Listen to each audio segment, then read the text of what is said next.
Hello and welcome to day 32 of revising UPSC previous year questions for UPSC 2027. In this video, I will cover GS1 of 2021, 2022, 3, 4, and 5 are already done.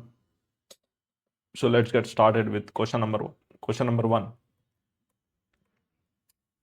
Evaluate the nature of Bhakti literature and its contribution to Indian culture. Bhakti literature originating in South India with the Alvars and Nayanars 6th to 9th century and expanding across North India, transformed Indian socio-religious discourse through personal devotion and egalitarian expression. This is the map. I will short it, wait, so that you can see it at once in one go. So this is the map.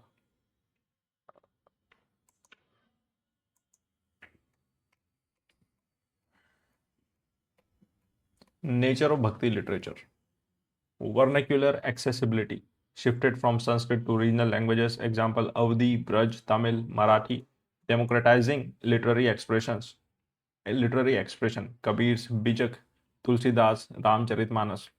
Dual philosophical streams encompassed both Nirguna, formless devotion, Kabir, Nanak, and Saguna, embodied devotion, Sudras, Mirabai traditions. Egalitarian and rebellious character challenged orthodoxy, ritualism, and caste barriers through direct devotional poetry, Vachanas, Abhangas. Bhakti literature core attributes: vernacular democratization, local language and dialects, Nirguna and Saguna dualism, formless and embodied devotion, anti-caste and anti-ritual, egalitarian rebellious poetry. Contribution to Indian culture. Linguistic development accelerated the growth of regional languages, laying the foundation of modern Indian literature. Example: Assamese, Borgese, Bengali, Padawali. Social reform promoted social cohesion by breaking gender and caste rigidities. Example: Mirabai Ravidas. Artistic synthesis inspired classical musical forms, kirtans, bhajan, and classical dance traditions. Satriya Bharatnatyam. Bhakti literature enriched Indian heritage by synthesizing philosophy, vernacular arts, and social reform, fostering a lasting pluralistic ethos. Question 2. Trace the rise and growth of socio-religious reform movements with special reference to Young Bengal and Brahmo Samaj. The 19th century Bengal Renaissance witnessed the rise of socio-religious reform movements aimed at eradicating social evils, rationalizing religious practices, and modernizing Indian society through Western Enlightenment ideas and indigenous introspection. Rise and growth of key movements: Brahmo Samaj, rationalist and monotheistic reform. Foundational vision, 1828, founded by Raja Ram Mohan Roy, advocating monotheism and opposing idol worship, ritualism, and caste rigidities. Social reform focus spearheaded the crusade against sati, leading to the 1829 Abolition Act. Polygamy and child marriage, while promoting widow remarriage and women's education. Expansion under Devendranath and Keshub, split into Brahmo Samaj of India and Sadharan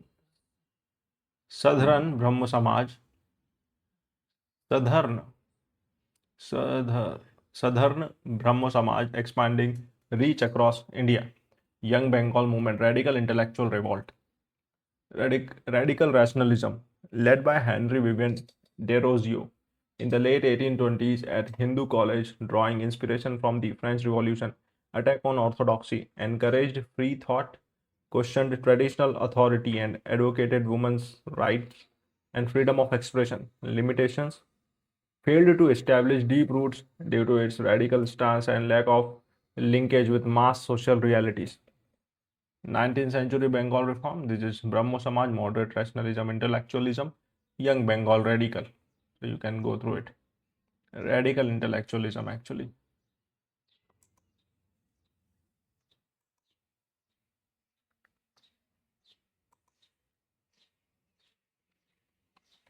Despite differing methodologies, these movements laid the intellectual groundwork for national consciousness, gender reform, and modern Indian secular democracy.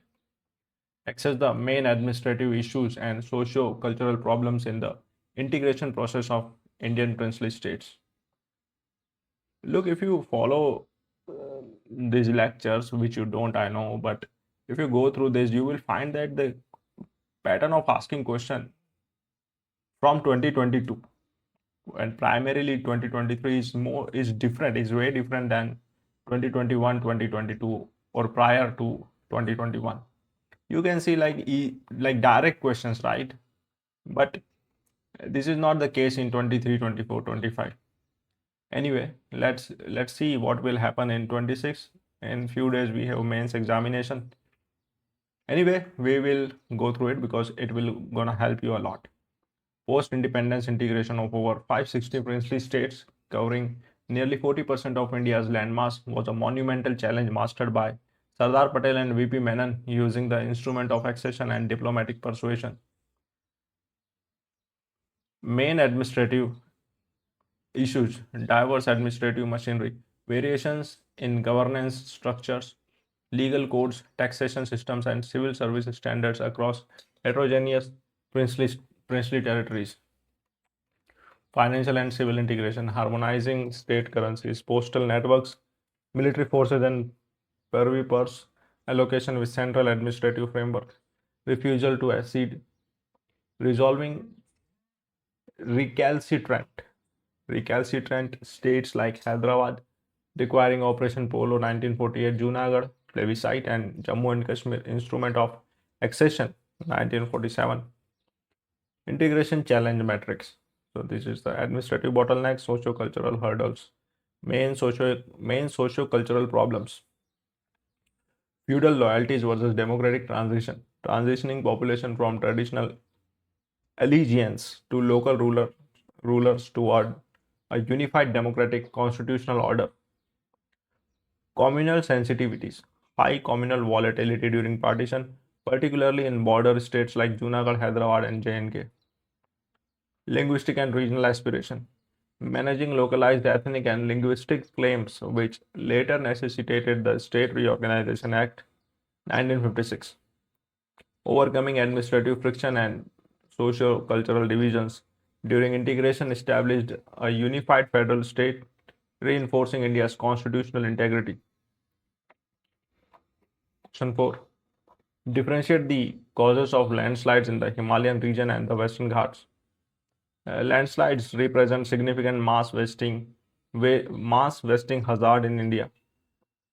While both the Himalayan region and the Western Ghats experience high vulnerability, their triggering mechanism differ due to distinct geological, tectonic, and climatic characteristics. Causes: it's a high risk landslide zones. This is the Himalayan region and this is the Western Ghat. Although the Himalayan region is more prone to the landslides. Okay, so the region: Himalayan, tectonic and dynamic, Western Ghats, anthropogenic and climatic. If we can control this, there will not be any landslides, right? Okay, not 100%, but yeah, the number will be less. Young fold mountains and fault lines, tectonic seismicity and glacial outburst, weather escarpments, escarpments and mining, intense monsoonal downpour. So the factors are: this side is Himalayan and this is Western Ghats. Geological age and structure: young unstable fold mountain composed of sedimentary, fragile and faulted rocks. Old stable peninsular block composed of weathered basalt and Precambrian rocks. Tectonic activity: high seismicity zone 4 and 5, causing frequent ground shaking and slope instabilities. Tectonically stable zone 2 and 3 seismic triggers are extremely rare. Climatic triggers: high intensity monsoonal rain, cloudburst and snow melt, glacial outburst, floods. Prolonged heavy antecedent monsoon rainfall causing high pore water pressure. Anthropogenic impact: unplanned infrastructure, steep road cutting, mega hydel projects, and deforestation. Unregulated quarrying, plantation expansion, deforestation, and hill slope mining. Addressing landslides hazards require region-specific strategies combining Doppler radar monitoring in the Himalayan with ecological restoration along with Western Ghats as advocated by the Gardasil Committee. Question 5. Despite India being one of the countries of the Gondwana land, its mining industry contributes much less to its gross domestic product in percentage. Discuss. As a fragment of ancient Gondwana land, India possesses rich mineral reserves including coal, iron ore, bauxite, and manganese. However, its mining sector contributes only 2.5% to national GDP, far below mineral-rich peers like Australia, approximately 10%. Reasons of low GDP contribution: regulatory and environmental delays, cumbersome environmental and forest clearances, prolonged land acquisition processes, and litigation slow project execution. Low exploration spending, deep-seated mineral exploration account for less than 1% of global budget, with major focus remaining restricted to surface level extraction. Infrastructural deficit, weak evacuation logistics, inadequate dedicated freight corridors, and high freight tariffs inflate transportation costs. Policy inefficiencies, historical state monopolies, illegal mining issue, and complex taxation, high National Mineral Exploration Trust and DMF levies. This is the Gondwana mineral belt. Although I would suggest you to go through the atlas maps, because I didn't put atlas map because maybe of copyright or something, or from NCERTs, but you can go through. I just give you the heading. These maps are good, but I would suggest you to go through the maps from the books and from the atlas. But this is the map, like Gondwana mineral belt, primary Gondwana mineral bearing regions and all. So you can go through this.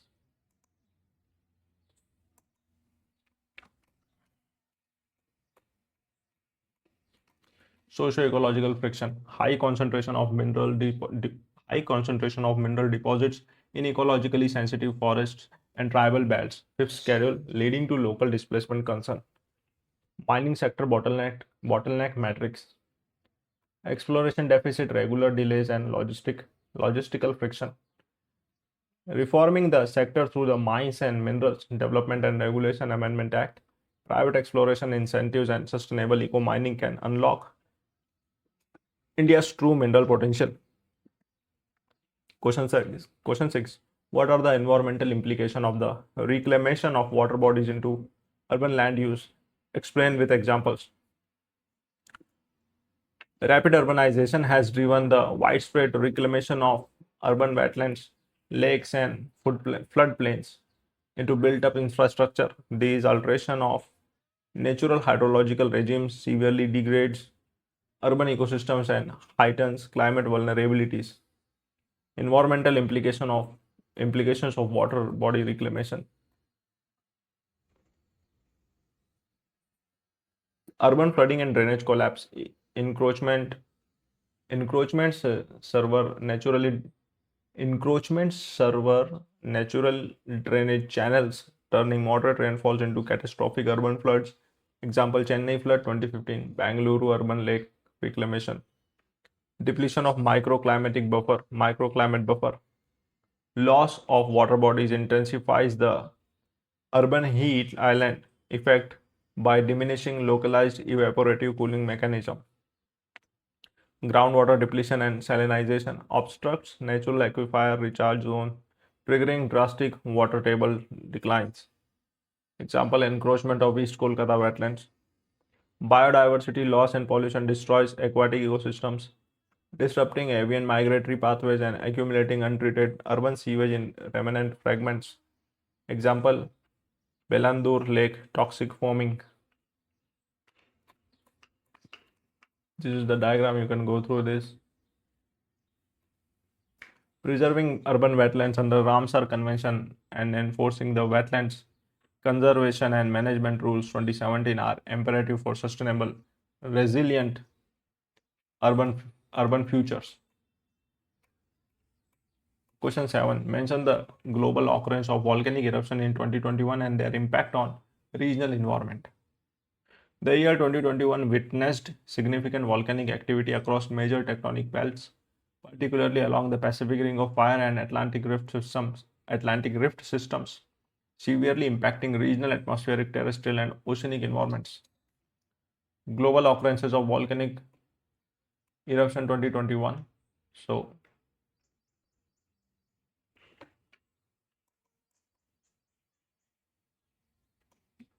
hold on. Okay, yeah. So this is the diagram. This is the first part. It is misplaced. So volcanic regional impact, atmospheric disturbances, and this terrestrial and marine. So global occurrences of volcanic eruption in 2021. La Sofiere, Saint Vincent, Caribbean. It is a Spanish name. Soufriere. Okay. Explosive eruption ejecting massive ash plumes into the stratosphere. Cumbre Vieja, La Palma, Canary Island. Prolonged basaltic lava flows lasting over 3 months. Mount Semeru and Merapi, Indonesia. Frequent pyroclastic flows along the active Pacific rim arc. Fagradals Fukhal. What name is that, man? Fagradals Fukhal. It's in Icelandic language, okay? But I'm reading it in like Spanish. No, in English it is Fagradal Sufjal, whatever. If you see fissure eruption along the mid-Atlantic ridge. So this is the volcanic eruptions of 2021, and this could be a potential question this year or maybe next year, because they ask something like this in prelims this year, I think. Yeah, in the first question is about volcanoes this year, 2025, in Sat C, if I'm not wrong. Impacts on regional environment. Air quality and acid rain. Heavy ejection of sulfur dioxide and ash caused hazardous PM 2.5 spikes and localized acid precipitation across the Atlantic and Southeast Asia. Ecological and agricultural ruin. Ash fallouts buried crops and contaminated soil water systems across Caribbean islands. Marine ecosystem disruption. Lava entries into ocean water near La Palma altered coastal sea temperatures, suffocating marine life, and destroying benthic habitat. Monitoring global volcanic activity through satellite remote sensing enhances early warning systems, mitigating environmental and socio-economic hazard. Why is India considered as a subcontinent? Elaborate your answer. Look, now you might think that they will not ask question which they already asked. But look, if someone asks you this question, why is India called subcontinent, and if you do not know the answer, then no, actually you do not know the answer. You will not read it. But if you go through the previous year question, you will know why India is a subcontinent, right? So it will increase your knowledge. That is it.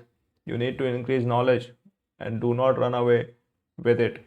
You guys think, most of the aspirant thinks that they will not repeat the question, so there is no point in grinding the previous year question, but that is a wrong approach, incorrect approach. India, along with its neighboring nations, is designated as a subcontinent due to its vast geographical extent, distinct physical boundaries, continental tectonic origin, and profound socio-cultural diversity. Reasons for subcontinental status. Distinct tectonic origin, formed as an independent continental plate, Indo-Australian plate that migrated across the Tethys Sea and collided with the Eurasian plate. Well-defined physical boundaries, physically isolated from the rest of the Asia by natural barriers. The formidable Himalayas in the north, the Hindu Kush Suleiman range in the northwest, Purvanchal in the east, and the Indian Ocean and Arabian Sea and Bay of Bengal In the south, geographical and climatic scale features immense physiographic diversity from the Himalayan alpine belt and Thar desert to the Indo-Gangetic fertile plains and peninsular plateaus governed by unified tropical monsoon system. Socio-cultural pluralism houses vast linguistic, ethnic, religious, and cultural diversity, functioning as a complete civilizational realm. India's unique geographical isolation paired with internal physical and cultural richness justifies its distinct identity as the core of the South Asian subcontinent. Question 9. Examine the uniqueness of tribal knowledge system when compared with mainstream knowledge and cultural system. The tribal knowledge system represents an indigenous repository of wisdom practices and oral traditions built over generations through intimate interaction with natural ecosystem, contrasting sharply with mainstream utilitarian models. Uniqueness of tribal knowledge versus mainstream systems. Ecocentric philosophy versus anthropocentric utility. Nature is revered as sacred totemism, sacred groves like sarna, rather than an exploitable resource prioritizing ecological equilibrium. Oral transmission versus textual codification. Knowledge is preserved through folklore, songs, and ritualistic customs rather than formal academic text, keeping it dynamic and community rooted. Holistic healthcare versus synthetic medicine. Deep ethnobotanical expertise utilizing native herbs and traditional practices. Example, Kani tribes' use of Arogya Pacha for fatigue relief. Sustainable resource stewardship. Traditional conservation techniques like shifting cultivation, follow cycles, rainwater harvesting, and community forest management contrast with industrial extraction. Knowledge system dichotomy, tribal knowledge system, mainstream system, egocentric and sacred nature, oral tradition, and communal ownership. In mainstream, anthropocentric, utilitarian, codified, textual, and private rights. Protecting tribal knowledge under the Biological Diversity Act 2002 and the Forest Rights Act 2006 ensures ecological sustainability and safeguards indigenous intellectual heritage. Examine the role of gig economy in the process of empowerment of women in India. The rise of gig economy characterized by flexible short-term platform-based work has emerged as a key driver of economic participation, altering traditional labor markets dynamics for women in India. Role in empowering women. Flexibility and work-life balance. Platform-based work allows women to manage domestic responsibilities alongside income generation through flexible working hours. Lower entry barriers and digital platforms. Urban company Amazon home-based tutoring enable micro entrepreneurship without requiring high upfront capital investments. Financial autonomy and inclusion. Direct digital payments expand personal savings, financial literacy, and household decision making agency. Safety and remote work. Work from home options mitigate urban mobility and physical safety concern, bringing educated rural and tier 2-3 women into the formal labor workforce. Gig economy empowerment cycle, flexible hours, financial autonomy, household agency, socio-economic mobility. Persistent challenges. Lack of social security, absence of maternity benefits, health insurance, and pension cover under the informal platform contracts. Gendered gig segregation. Women remain concentrated in lower paying care, beauty, and domestic service sectors. Implementing the Code on Social Security 2020 for gig workers will guarantee health and maternity safeguards, realizing inclusive economic empowerment for women. SDG 5. Question 11. To what extent did the role of moderates prepare a base for the wider freedom movement? Comment. The moderates 1885 to 1905 led by figures like Dadabhai Nairoji, Gopal Krishna Gokhale and W.C. Banerjee. It's a Banerjee, not Bonerjee, man. I think it's led the early phase of the Indian National Congress utilizing constitutional methods, petition, and public education. They established the foundational framework for the mass national movement that followed. Actually, I read in Spectrum it is Banerjee. I do not know whether actually it is Banerjee or Bonerjee in the history, but in the book Spectrum it is Banerjee. So I corrected, but I do not know what it is in actual history. Preparing the base for the wider freedom movement, economic critique of colonialism, Dadabhai Naoroji's drain of wealth theory and R.C. Dutt's economic analysis exposed the exploitative nature of British rule, dismantling the myth of the benevolent empire and giving Indians a unified economic critique around which to rally. Institutional and constitutional foundations through through persistent agitation, moderates secured the Indian Council Acts of 1892, introducing early representative elements, expanding legislative discussion on budgets, and popularizing parliamentary procedures. National awakening and political education. Moderates created a pan Indian political consciousness, fostering secular national unity across diverse linguistic and regional groups while training the public in modern democratic politics. This is the diagram and limitations of the moderates. Narrow social base, restricted primarily to urban educated elites, failed to involve masses, peasants, and industrial workers. Overfaith in British justice, dependence on three P's prayer, petition, protest was viewed as political mendicancy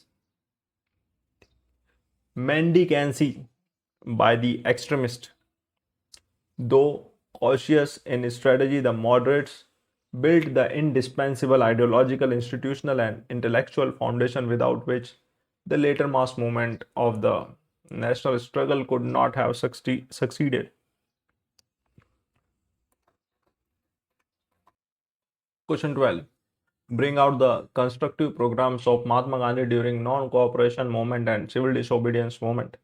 Mahatma Gandhi's strategy of national liberation was built on two complementary pillars: political agitation, satyagraha, and constructive work.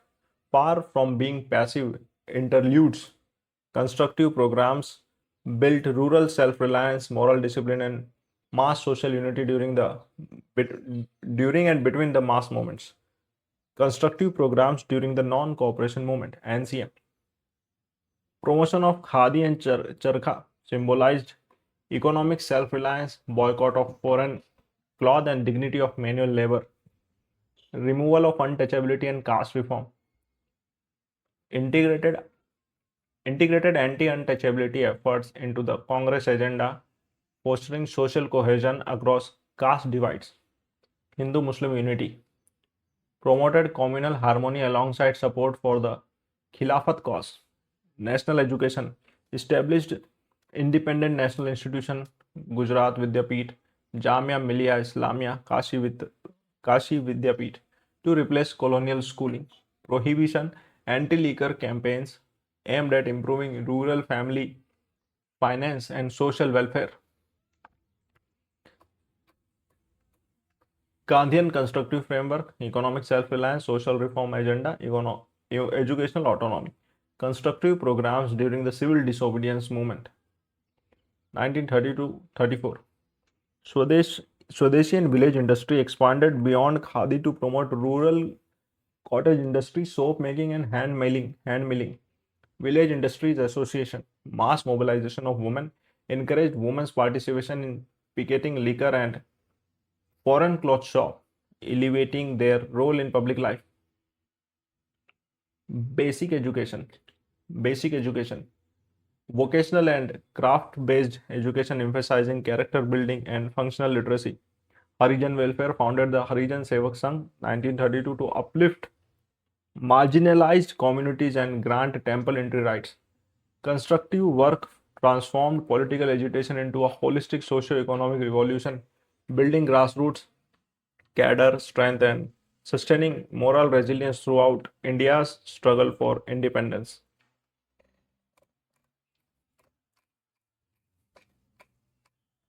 There arose a serious challenge to the democratic state system between the two world wars. Evaluate the statement. The interwar period 1919 to 39 was marked by deep structural crisis for democratic states, economic collapse, ideological extremism, and the systemic weakness of post-war institutions eroded public faith in liberal democracy, triggering the rise of totalitarian regimes across Europe and Asia.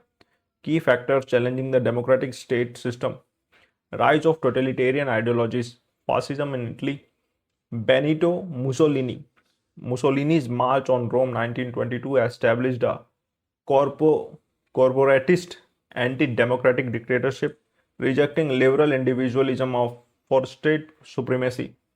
Nazism in Germany, exploiting resentment over the Treaty of Versailles, Adolf Hitler dismantled the Weimar Republic by 1933, replacing constitutional governance with a totalitarian racial state.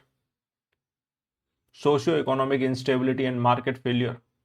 The Great Depression 1929, mass unemployment, hyperinflation and industrial collapses exposed the vulnerabilities of laissez-faire capitalism, lending citizens toward radical political movements. Interwar democratic crisis, economic collapse, ideological extremism, institutional decay, structural weakness of democratic institutions. Weimar Republic's fragility, proportional representation produced, produced unstable coalition governments eroding democratic legitimacy. Failure of the League of Nations, inability to stop imperialist expansionism. Example, Japanese invasion of Manchuria in 1931, Italian invasion by Abyssinia in 1935 undermined international collective security. Authoritarian expansion across Europe and Asia, spreading authoritarianism in Spain, Franco, Portugal, Salazar, and militaristic expansion in imperial Japan undermined constitutional norms globally. The interwar crisis proved that democracy cannot survive on formal structures alone. It requires economic stability, strong collective security mechanism, and unwavering commitment to constitutional values. Question 14. Briefly mention the alignment of major mountain ranges of the world and explain their impact on local weather conditions with examples. Introduction. Major mountain ranges are primarily topographic features formed through plate tectonics, fold mountains, or crustal faulting block mountains. Their spatial alignment north-south versus east-west acts as a physical barrier to atmospheric circulation, dictating regional wind patterns, precipitation, and thermal dynamics.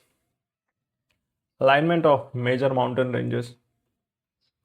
North-south alignment. The Andes, South America, continuous western coastal barrier along the South American plate. The Rockies, North America, western continental spine stretching from Canada to USA. The Western Ghats parallel to India's western coastline. East-west alignment, the Himalayas, accurate barrier separating the Indian subcontinent from the Tibetan Plateau. Alps, east-west barrier across the Central Europe. Mountain alignment and weather, north-south barriers, Andes, Rocky, east-west. It is below. East-west, Himalayas and Alps. So orographic rainfall and rain shadow. This is the diagram, you can go through it.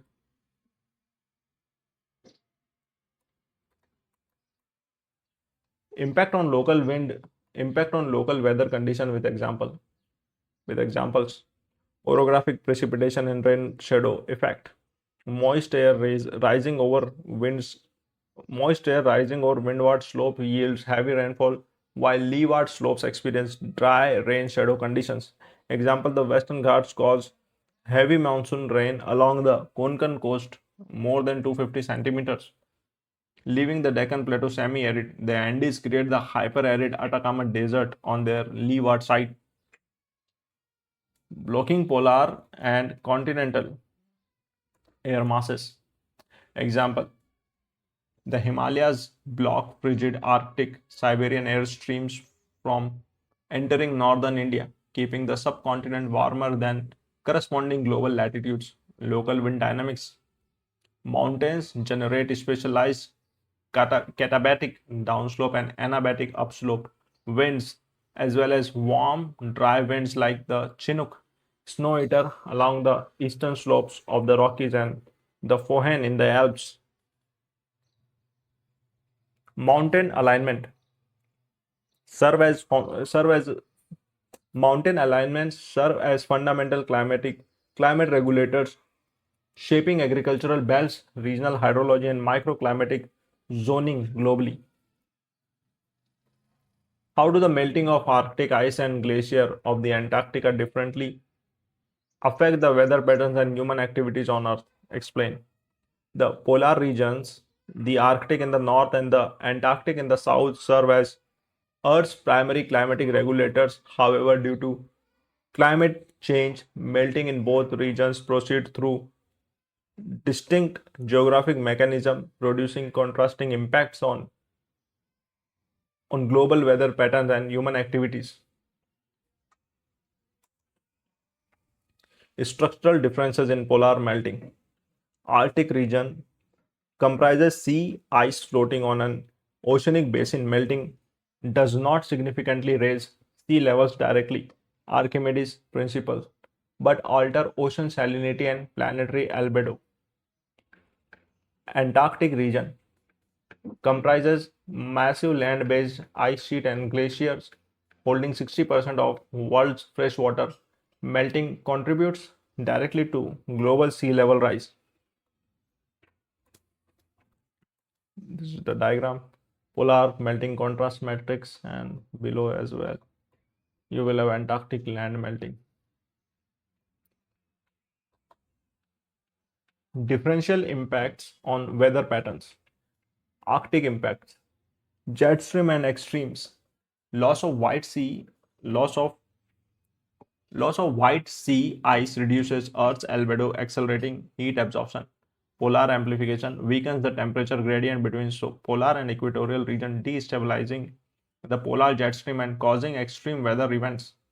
Example, severe winter cold waves in North America and Europe, prolonged heat waves, alter the Atlantic meridional overturning circulation AMOC by introducing fresh meltwater. Antarctic impact, oceanic circulation and surge. This is the diagram. Arctic versus Antarctic impact.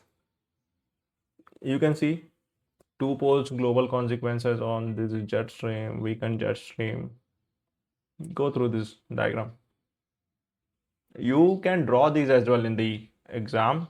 You need not to worry about the exact shape of all these maps, but you can draw. Melting continental ice sheets disrupts deep ocean thermohaline circulation and southern ocean wind patterns, intensifying global storm surges. Differential impacts on human activity. Features Arctic melting impacts, Antarctic melting impacts. Human infrastructure, thawing permafrost damages Arctic roads, pipelines and indigenous towns, Russia, Canada examples. Catastrophic sea level rise threatens low-lying global megacities, Mumbai, New York, and island nations. Geopolitics and commerce. Opens new maritime transit corridor, northern sea route, and unlocks offshore oil and gas reserves. Disrupts global marine food chains, krill depletion, and threatens specialized scientific research station. Mitigating polar ice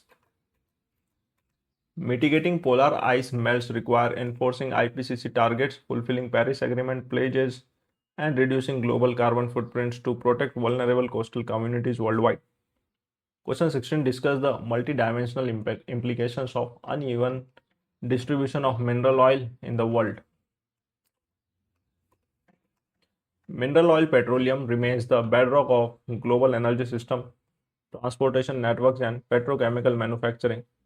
Its geographic distribution is highly concentrated primarily in the West Asia, North America, Russia and Venezuela, creating significant multidimensional global dependencies. This is the diagram you can see.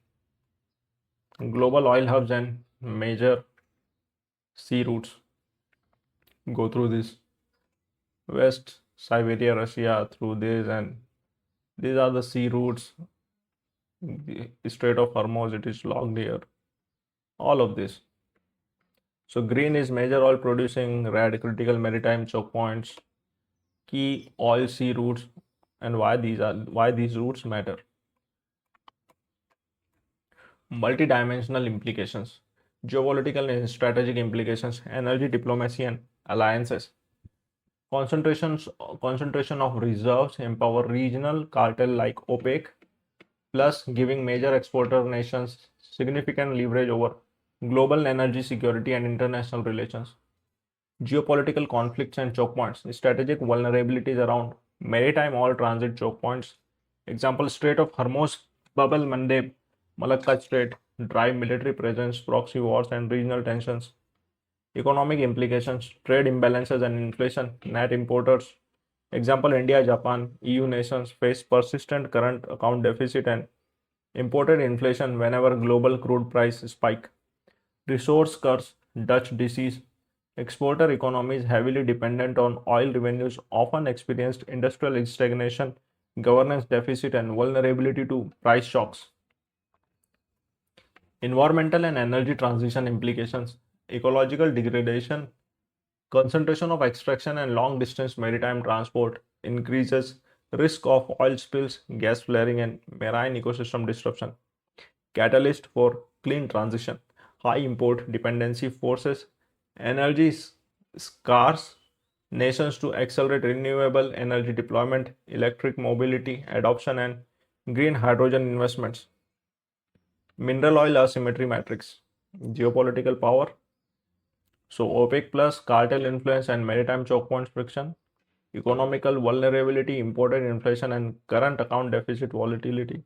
Clean energy push driven by import dependency and climate pledges. Diversifying energy portfolios, building strategic petroleum reserves, and expanding renewable energy frameworks reduce vulnerabilities associated with the uneven distribution of mineral oil. What are the main socio-economic implications arising out of development of IT industries in major cities of India? The rapid growth of the information technology and IT enabled services sectors since the 1990 transformed major Indian urban centers, Bengaluru, Hyderabad, Pune, NCR, Chennai, into global technology hubs, profoundly impacting urban social structures and local economic dynamics. Key socio-economic implications, positive socio-economic implications, high value employment and income generation, created millions of direct white collar jobs and induced indirect employment across real estate, hospitality, transport, and gig services. Growth of aspirational middle class, expanded disposable income, fostering modern retail infrastructure, cosmopolitan lifestyle, and higher investments in health and education. Work and empowerment, women empowerment and formal inclusion. IT firms maintain high female workforce participation, promoting financial autonomy, delayed marriage, and improved social status. IT industry, urban impact, positive drivers, urban strains, and you can go through this. Negative socio-economic implication, socio-spatial inequalities and gentrification created dual urban societies, gated IT enclaves alongside marginalized informal worker settlements exacerbating income gaps. Real estate inflation and living cost, soaring housing cost and living expenses displace lower income population to unserviced urban peripheries, infrastructure overload and stress. Rapid population migration strains city infrastructure, causing severe traffic congestion, air pollution, and acute groundwater depletion. Bangalore water crisis, lifestyle health burden, sedentary work environment drive rising incidence of occupational stress, anxiety, and non-communicable lifestyle diseases. Promoting Tier 2 and 3 city IT expansion under the Smart City missions and upgrading Tier 1 urban infrastructure ensures balanced, sustainable urban growth. Discuss the main objectives of population education and point out measures to achieve them in India in detail. Population education is an educational process designed to help individuals understand the nature, causes, and consequences of population growth, human reproduction, and demographic trends, empowering them to make informed decisions regarding family size, reproductive health, and sustainable living. Main objectives of population education: demographic awareness, developing a clear understanding of population dynamics, growth rates, age structure, and their impact of natural resources and economic development. Reproduce health and gender sensitivity, promoting awareness about adolescent health, safe maternal practices, family planning, and gender equality. Resource sustainability integration, educating youth on the relationship between overpopulation, environmental degradation, and quality of life. SDG 3 and 5. Rational decision making, replacing socio-cultural biases. Example, son preference, early marriage, with scientific perspective on family size. Population education objectives: demographic literacy, reproductive health, resource sustainability. Measures to achieve objectives in India. National Population Education Project, integrating population health and gender concept into school curricula managed by NCERT and SCERTs. Adolescent education program, equipping school children with life skills, awareness regarding reproductive health, substance abuse prevention, and STI awareness. Community outreach via healthcare networks, utilizing ASHAs and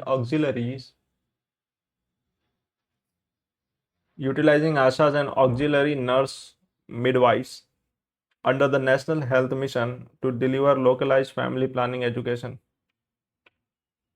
Digital and mass media campaign, leveraging Mission Parivar Vikas, TV, radio, and social media platforms to dispel socio-cultural myths surrounding family size and contraception. Strengthening population education accelerates demographic stabilization, helping realize India's demographic dividend while fostering health, equity, and sustainable development. What is cryptocurrency? How does it affect global society? Has it been affecting Indian society also? Cryptocurrency is a decentralized digital or virtual currency secured by cryptography and built primarily on distributed ledger technology. Operating independent of central banking authorities, cryptocurrencies enable peer-to-peer financial transactions. Global society impacts and Indian society impacts. Go through this. Impacts of global society. Financial inclusion and borderless transfer facilitates instant, low-cost cross-border remittances and provides digital financial access in nations experiencing hyperinflation or banking collapses. Example, Venezuela, Argentina. Challenge to sovereign monetary authority, decentralized currencies erode central bank control over monetary policies, money supply and inflation management. Illicit finance and cybercrime, anonymity enables money laundering, darknet transaction, extortion, and ransomware attacks. Environmental carbon footprint, energy intensive proof of work, mining algorithm consume vast electricity, accelerating fossil fuel emissions. Impacts on Indian society. Retail investor, speculation, high adoption among Indian youth and tier 2 3 retail investors driven by promises of high returns, exposing families to market volatility and financial losses. Regulatory unpredictability transition from an outright RBI ban quashed by Supreme Court in IAMAI versus RBI 2020 to formal taxation, a 30% tax on crypto gains and 1% TDS. Security and law enforcement challenges. Increasing usage of crypto channels in narco trafficking, hawala networks, and cyber frauds, leading to crypto exchanges being brought under the Prevention of Money Laundering Act. Spur to sovereign innovation promoted the Reserve Bank of India to launch its own central bank digital currency, e-rupee CBDC. Regulating cryptocurrency requires international consensus under G20 frameworks, balancing technological innovation on blockchain with consumer protection and national financial security. How does Indian society maintain continuity in traditional social values? Enumerate the changes taking place in it. Indian society presents a unique blend of continuity and change. Despite rapid modernization, globalization, and urban growth, core traditional social values persist by adapting to contemporary socio-economic realities rather than disappearing. Mechanism maintaining continuity in traditional values. The family institution. The joint family structure may be nuclearizing structurally but retains functional jointness through financial support, ritual gatherings, and elder care commitments. Enduring role of festivals and rituals. Cultural celebration, Diwali, Chhat, Eid, Onam reinforce social bonds, traditional ethics, and intergenerational value transmission. Adaptability of the caste system. Caste maintains continuity by transforming from a rigid occupational hierarchy into an endogamous social network and political mobilization platform. Philosophical and moral ethos. Core values like karma, dharma, respect for elders, and non-violence. Ahimsa remains embedded through oral traditions, classical literature, and religious discourses. Socio-cultural dynamics. This continuity mechanism, modernizing changes. The functional family jointness, adaptable caste network go through this all. Major changes taking place in Indian society. Shift toward individualism and choice. Traditional collective family dominance is yielding to individual agency, personal freedom, and self expression among youth. Erosion of patriarchal structures, expanding female literacy and workforce participation, challenge traditional gender roles, promoting gender equity and democratic decision making within households. Changing marriage dynamics, rise in love marriages, delayed marriages, live in relationships, and legal recognitions reflect shifting attitudes toward matrimonial traditions. Digital socialization, online networks, and social media platforms alter traditional village community socializing, creating virtual communities based on shared interests. Indian society demonstrates remarkable resilience by synthesizing traditional values with modern constitutional principles, moving towards an inclusive, progressive social order.